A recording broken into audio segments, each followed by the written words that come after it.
Welcome back to the Book Marketing Tips and Author Success Podcast. This is Penny Sansevieri and Amy Cornell. And we, as if you heard the little ad that we did on this episode, we're very excited about it. And we're excited about it because we get this question a lot. And that's sort of the heart of a lot of the podcasts that we do. And Amy's going to crack up because I love my analogies. This one is kind of dorky, but I'm going to use it anyway. It's okay to laugh, people. My mother was great at wringing the last bit of everything out of everything, like whether it was wringing a towel dry or whatever it was. Like she could really, she was better than my dryer, right? She'd wring a towel. I'm like, whoa, how do you do that? It's the craziest thing.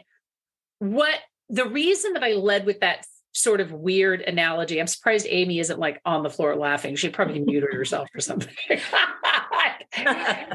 Is I hope that visual has kind of given you an idea of what we're talking about. So much like wringing every drop of water out of a wet towel, the idea is to wring every ounce of promotion out of everything that you're doing, whether it's a review, an award, a contest, because we get this a lot. So an author will come to us and they'll say, I got a Kirkus review and I started a newsletter.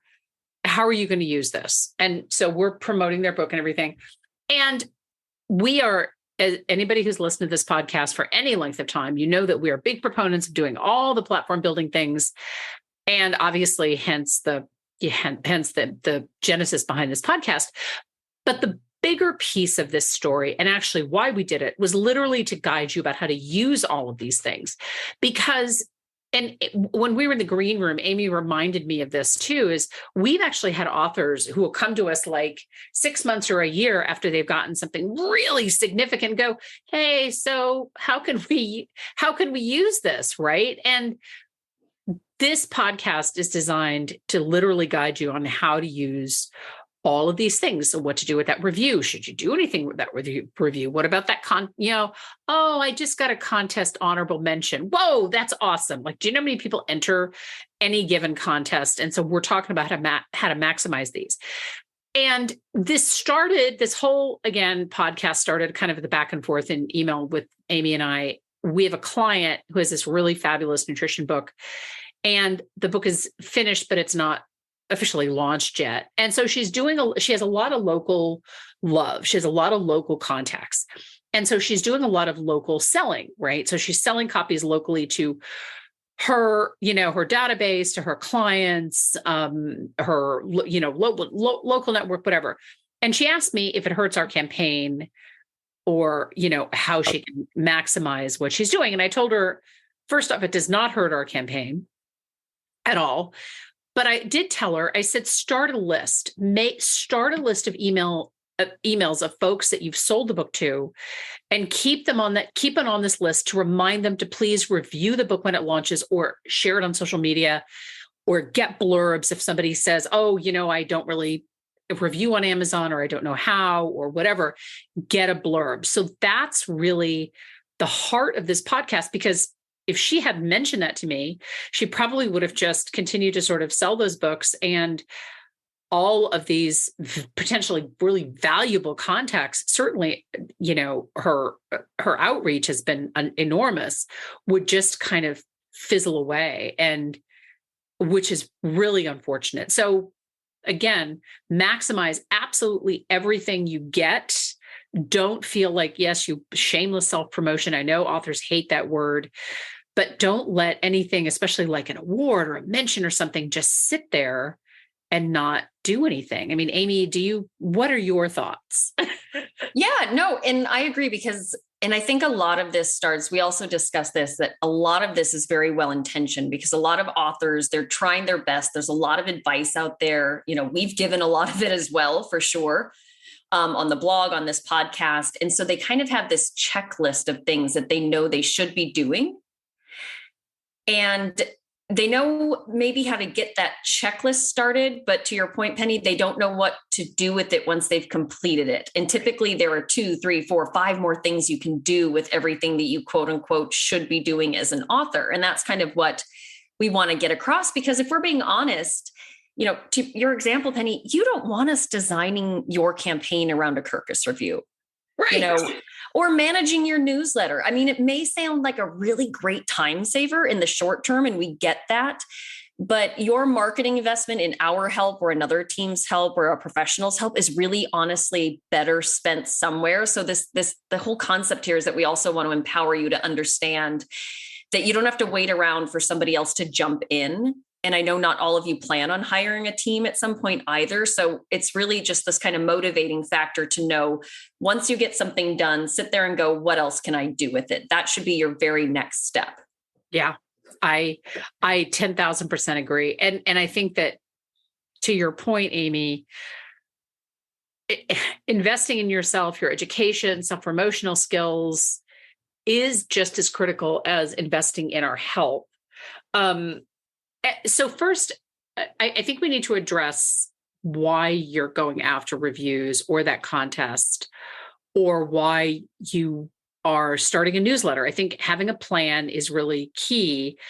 And this is the beginning of the year. This is our first full podcast in the new year. Happy New Year, everybody. Sorry, we should have led with that. But I really want you to map out what you must do to achieve your goals, and then also map out how you're going to maximize all these things in many different ways. So, and I know that Amy's going to expand on this more, but I mean, don't just start a newsletter or enter a contest because somebody in your writing group said you should start a newsletter and enter a contest. I mean, Amy, what are your thoughts? Right. That's exactly true. Like, yes, that is a great thing to add to your checklist. But then again, what's the next step?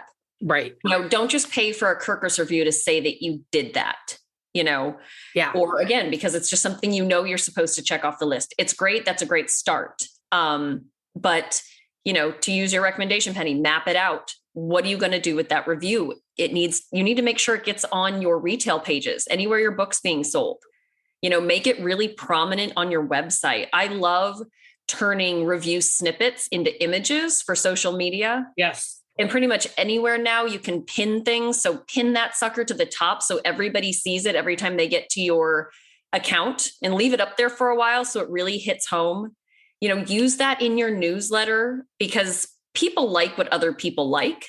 So, again, reusing those reviews, you can't share those enough. I mean, you should be really proud that you got a great review from any source. So really lean into the hard work that you've put into it. And as Penny said, the self-promotion thing, don't be embarrassed. Don't feel like you're bothering people. You've earned the right to shout this kind of stuff from the rooftops. Yeah, exactly. And the other piece to this, though, is that marketing, and when I teach classes, I talk about this all the time. Marketing is a conversation, right? Every single thing that comes your way, we've had authors that say, well, I got an endorsement or I got a blurb from this person, but nobody really knows who they are. Should I really do anything with it? And my answer is yes, because most blurbs that you see on books, most endorsements, I mean, rarely do you see an endorsement from, I don't know, I got John Travolta to endorse my book. I mean, it's rarely, right? I mean, it's rarely from somebody that we all sort of recognize. Sometimes it's an industry expert. Sometimes it's just somebody, locally. Maximize absolutely everything. Wring every drop out of that towel. It is absolutely, and everything you mentioned, Amy, are examples of things that authors can do themselves. They're really easy things to do. And I can tell you that when authors come to us and they have these things done or they're prepared to do it, our work elevates them that much more, right? So they're, because authors always say, well, I don't really know what I can do on my own. That's a fair statement because there's a lot of confusing information out there. One of the things that you can do is say, all right, so I want to do these 5 things. And here are the reasons, 3 reasons, whatever, why I'm doing them. And when I get them, hopefully, when I, get that contest win, or I get that contest honorable mention, whatever, here's what I'm going to do with that. And another example that we talk about a lot are events. So we work with clients and we help secure doing book events or, local talks and things like that. But it's really up to the author to make the most of it. And asking yourself questions like, what can you do leading up to it? Share it on your social, add it to local events calendars, enlist friends to show up and bring others, get the venue flyers put out to spread the word. And one thing, because I have a chapter, and I can't remember I'm sorry, I have so many books, I can't remember which book it is, but I talked specifically about book events and all of the things that you can do leading up to that. And one of those things is, like bag stuffers for when customers are at checkout and your book event's coming up in a month or whenever it's coming up, and you create bag stuffers and ask them if they'll put them in each bag, so that the customer knows that the newsletter, that the bookstore or venue sends out or whatever. There's always a lot of things that you can do to maximize everything. And I had an author in a class one time, and he said, I'm doing all these book events and I'm getting a great turnout. I mean, he literally was getting a great turnout. I want to say he got between 35 and 50 people showing up at every single one of his book signings. How he did it, it's just magic. And it was amazing. But he was never collecting emails from attendees to build his mailing list, which was, to me, was such a loss, because those people sit at your book signing. Maybe they'll buy a book, maybe they won't. But making sure that you have a sign up, you can market to them again, right? Hand out swag, bookmarks, take pictures for your social media, do a drawing, take that list of attendees and reach out and send them a thank you note. Send them an e-card. Send them an e-card thank you note. That's, something that's so easy to do now, where you can even customize it with your book cover and things like that.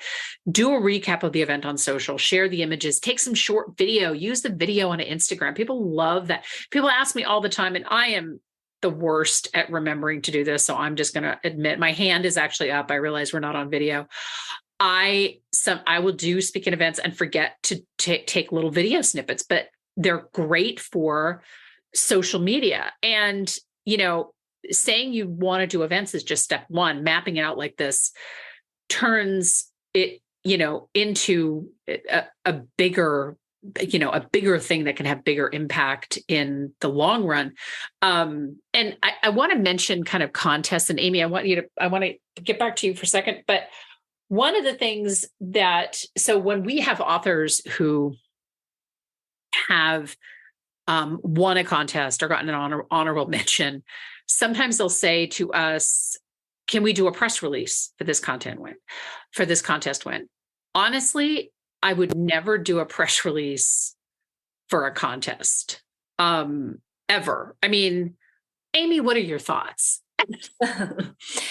Yeah. So like book awards and things like that. I mean, they're amazing to get. Absolutely. But, they're not news. And I realize we do this for a living, but I hope this empowers everybody listening. These are the things that are supposed to happen for you as an author if you're putting in the time and effort. Yeah. Not to minimize them, but truly, like, it's kind of like manifesting. Like, you should be getting awards if you've written a good book and you're entering contests and you're doing some self-promotion. Yeah. You should be booking events if you're out there networking and hitting the pavement and introducing yourself. Like, you should be expecting those wins if you're being smart about it and putting in the time, So I think mapping out your plan and how to maximize on them, that is kind of, Penny and I like to look at it as that's how things should be going. That's the trajectory you should be on. So to your point, Penny, about the press release, like, no, this is not a news breaking thing that an author won an award for a book. It's fabulous, but there are so many other things you can do with it that will help you so much more than a one-time press release that's literally in one digital ear and out the other. Yes. Thank you. I love that. Digital ear. I'm told I am absolutely stealing that. Y'all have to start quoting Amy because she's so smart. But that is so true, though. I mean, it really is. And the problem is when you think about, well, I'm just going to issue a press release, you miss the 5 or 6 other things that you could be doing with that contest win. And as you know, Amy, because you do a lot of Amazon book page evaluations, almost 99% of the time, all this great stuff never winds up on their Amazon book page, which is always such a shame. It's so true. I mean, the authors will share it with us when we're doing our prep work for campaigns. And then I almost have to do triple takes on their email pages and on their websites. Even sometimes I'm like, wait, why do we know all this stuff, you know, behind the curtain, and it's not already being shouted out, you know, the windows to it all. It's like, wow. But so yes, you are absolutely correct. A lot of these, and again, I think authors are, one, a little too humble, and 2, don't own the fact that these are the kind of really great things that are supposed to be happening for you if you're putting in the time and effort. We love that you are humble. I mean, we love that. But when it comes to book promotion, in fact, I was teaching a class, I don't know, this was sometime in early November, and I was doing on the spot kind of book page evaluations at the end of the class. And this one author, she had all these awards. It was amazing. She'd won all these contests, and you know where it was? It was on her Amazon book page, but it was buried all the way at the end of her book description. And I actually told her, I'm like, okay, listen, honey, you need to move this up, and I want you to email me because I'm going to pester you until you move it up. I'm a little bit of a weirdo when it comes to that. But honestly, it is, there's so much that you can do with the thing, with your accomplishments. Yes, 100%. And another example that I wanted to touch on, Penny, because you mentioned it earlier, was the newsletter. Yeah. I can personally tell you that I hear that a lot when authors first reach out to us. You know, what are you going to do with my newsletter? Because they're following the rules. Again, it's on the checklist. They got the newsletter started, or they've kind of figured out what program they want to use, what service, but they're kind of stuck and they're not really sure what to do with it or what to say, or they don't feel like they're interesting enough. You know what I mean? Like, there's a laundry list of things that could kind of talk you out of doing a newsletter, unfortunately. Yeah. But, you know, newsletters, they're really a long game self-promotion strategy. So one, like, kind of take a deep breath and get creative. We've done newsletter. I know we've done a show on newsletters before, and we've certainly done a lot of blog posts on that. So we won't go through all the things to do with newsletters. But again, people come to us with that a lot because they're like, I did it. And they kind of want to hand off this little baby to us. But your newsletter is going to be so much more effective and useful as things start coming together for you. And they're so much better when they're personal. You really don't want to hand your newsletter off to someone else if you can help it, you know? So give yourself a break, lean into the things that are going right for you. You know, don't be so humble. All these reviews and other accolades that you're getting, dump all of those into your newsletter. That's excellent newsletter content. But, you know, again, just know that that is something that is a long game self-promotion effort that you kind of just need to embrace a little bit. And that was another piece of why, again, Penny and I did this, because there's a lot of things that you know to check off the list, but then kind of deer in the headlights a little bit about what the next phase is. And the next phase with your newsletter is not to hand it off. It's to kind of lean into it and start getting creative about what you have to say to people. Yeah, absolutely. And, you know, to that end, and I'm glad you brought up the newsletter stuff and mentioned the show, because y'all should look for that. Look for that newsletter show. It's a little promotion. But I talked to an author. It was at some point in Q4 of 2022. And she had all the things. She had a great website. She had great book covers.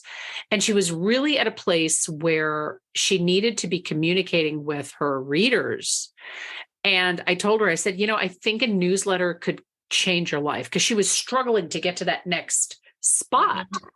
And she was doing a good job of kind of maximizing all the things. And I told her, I said, I think a newsletter can really nudge you up to that next level. It can get you talking to your readers and things like that.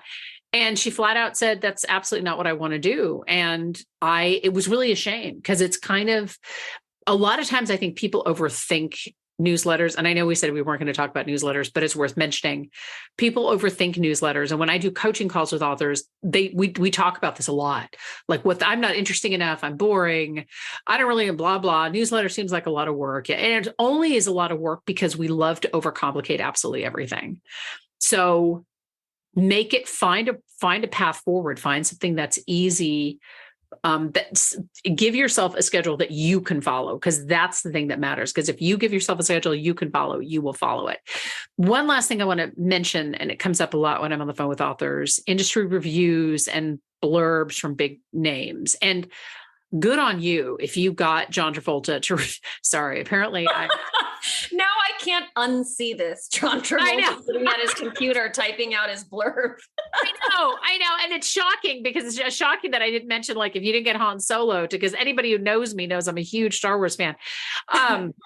But we will definitely include them when we can.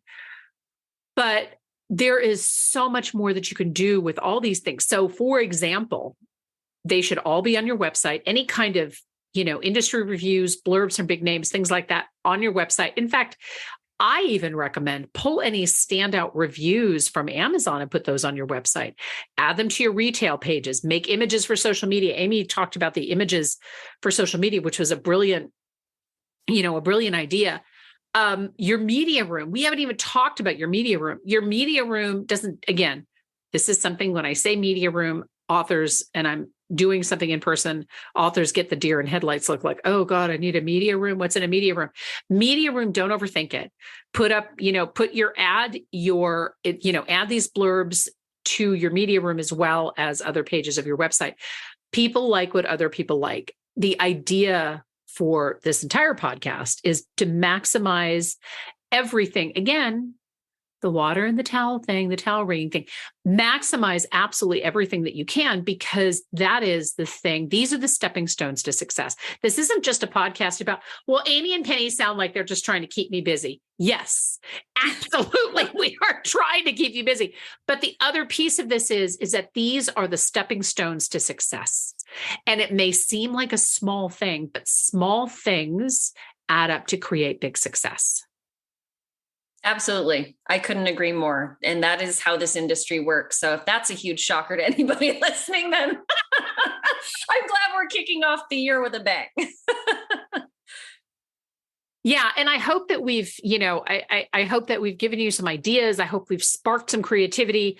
I'd love to know in your feedback on the show or in the reviews, because we've gotten some really great reviews from you guys. And I just want to say thank you so much. We love the reviews. I always check, by the way, when you search book marketing on iTunes, we're number 3. Yay, yes.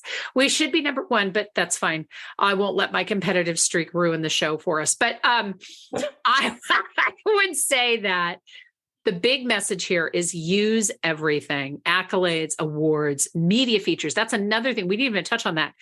I had a coaching call with an author, a couple of days ago. And I was like, well, because we've been working with her for a while and she's amazing. And she's got a lot of she's got a lot of features. She's got a lot of, love from Instagrammers and bookstagrammers rather, and influencers and things like that. And nowhere was that on her website. I'm like, okay, your job over the holiday break is to, make sure that those are all listed on your website somewhere. She's like, I know. Maximize everything, because this is part of the goal trajectory as an author. Don't just check things off a list because somebody said that you need to be doing this. Make sure that you have a goal and that there are other things that you're doing to maximize it. Thank you so much for tuning in. Once again, we love doing the shows. Are we going into like our 3rd year? Do we feel like super seasoned podcasters now? I think it's our 3rd year, right? Yeah, because this is season 2. Wait, what? Isn't it season 2? No, it's season 3. Starting season 3. We're starting. This is the first full episode of. Sorry, we don't actually know what season we're in. See, we just have so much fun doing it. We don't really pay attention to the technical stuff. We have so much fun doing this show, but so we're starting our 3rd year, and we love doing this podcast. We hope you love it. Let us know, show ideas, we always take those into consideration. Even if we can't do them right away, we have a whole file of show ideas that we want to roll out. We love reviews wherever you listen to podcasts. Please, we love getting your feedback. It also helps other people find the show. Thank you so much for tuning in.